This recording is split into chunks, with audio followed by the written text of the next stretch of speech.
I was driving home late one evening along a stretch of road called Old Mill Highway, a two-lane blacktop that cut through miles of empty fields and half-dead forests.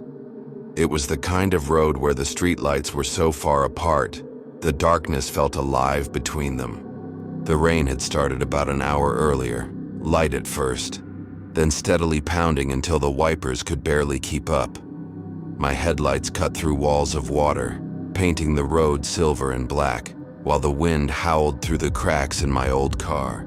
I was exhausted, work had run late, and all I wanted was my bed, but then I saw him. A lone figure on the shoulder of the road, half hidden by the rain. A man, standing perfectly still, his thumb out in the universal sign for, "I need a ride." Now, I'm not the kind of guy who normally stops for hitchhikers. We've all heard the stories, right? But there was something about him. Maybe it was the storm. Maybe it was the way he stood there, looking completely drenched and helpless. I slowed down. My headlights washed over him, and for the first time I saw his face. Pale, gaunt, maybe mid-30s, with dark eyes that seemed tired. He wore a long coat that clung to him like wet paper. I rolled down the window a crack. "Need a lift?" I shouted over the rain. He nodded once, didn't smile, just walked around and climbed into the passenger seat without saying a word. At first, we rode in silence. The storm hammered on the roof. The wipers squealed. And this man, this soaking wet stranger, just sat there, breathing slow and steady, staring straight ahead like we were on a funeral procession. I tried small talk. "Where are you headed?" He turned his head slowly toward me. And that's when it happened. He said my name. Not sir, not hey. My name, clear as day. "Long drive tonight, Daniel," he said in this low, gravelly voice. I froze. My foot slipped off the gas for a second and the car drifted before I corrected it. I never told him my name. I forced a laugh, trying to stay calm. Have we met before?" He just smiled faintly like he knew a joke I didn't. "We've met," he said softly. "Not yet, but soon." My stomach dropped. I wanted to pull over, tell him to get out, something. But the storm was too bad, the road too empty. And some instinct deep inside me screamed, "Don't stop the car. Not out here." Minutes passed. The man said nothing else, just kept glancing at me with those dark, unblinking eyes. Then, up ahead in the sweep of my headlights, was another figure. Another hitchhiker, standing in the same rain, same pose, thumb out.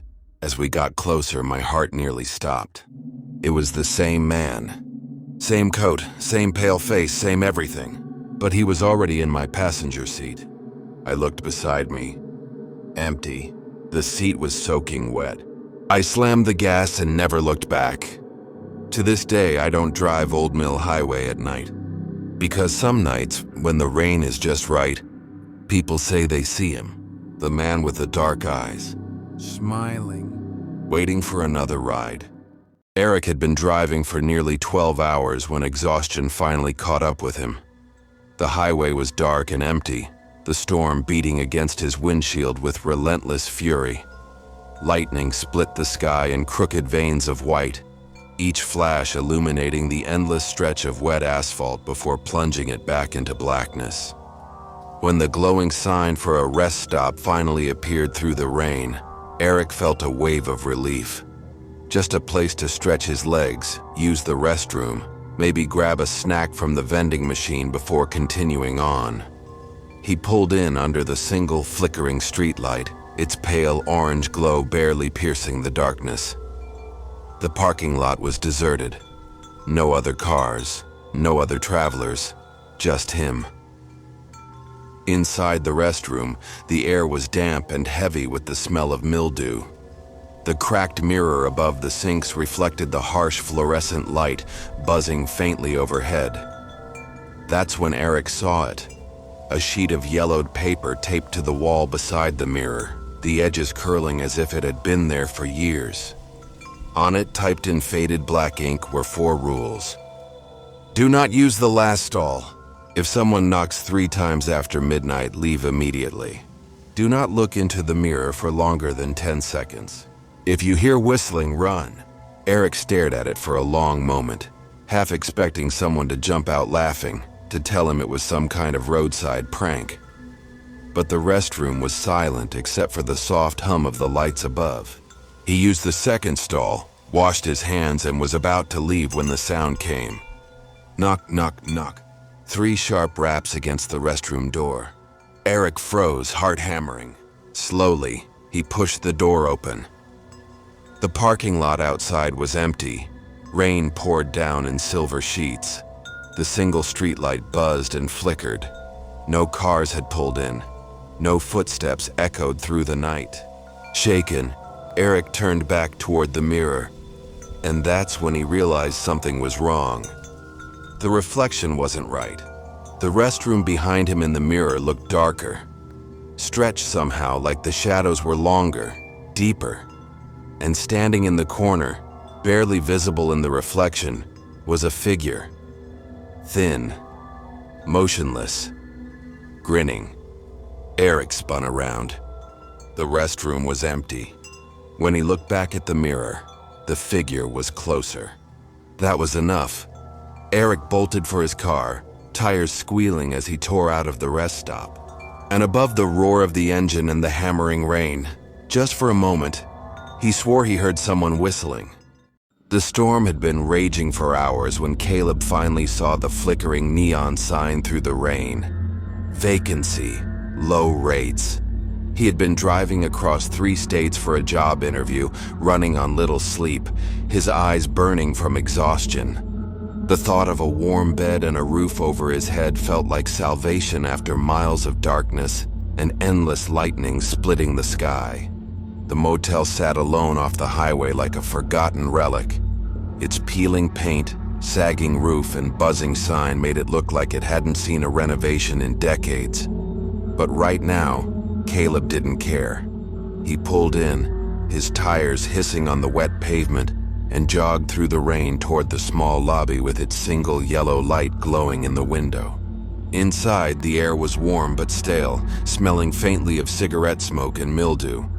Behind the counter stood the clerk, tall, thin, face pale and oddly expressionless. And as Caleb walked in, shaking rain from his jacket, he noticed the clerk was staring straight at him, without blinking. "Rough night," Caleb said with a nervous laugh, trying to break the silence.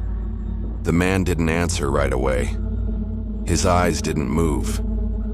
Only after a long, uncomfortable pause did he slide the guest book across the counter and speak in a voice as dry and brittle as paper. "Room 6, he said. "End of the row." No small talk, no smile, not even a welcome. Caleb paid in cash. The clerk slid the key toward him slowly, his hand pale and veined, the nails yellowed like old parchment. And through it all, he never blinked. Not once. By the time Caleb stepped back into the rain, he was already telling himself he was imagining things.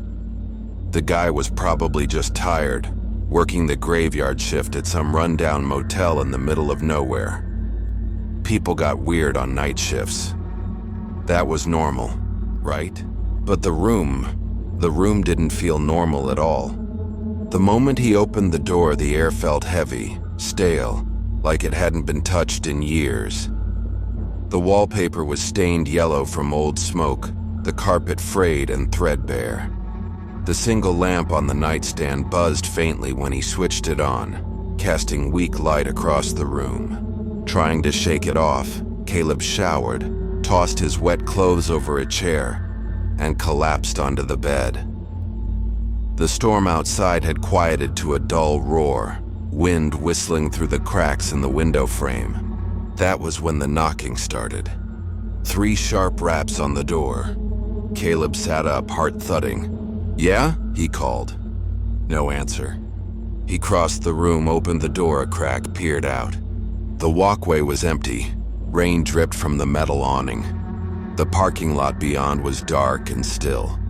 He shut the door, locked it, went back to bed. 10 minutes later, it came again. Knock, knock, knock. This time, Caleb yanked the door open fast, ready to confront whoever was screwing with him. The walkway was empty, except for one thing.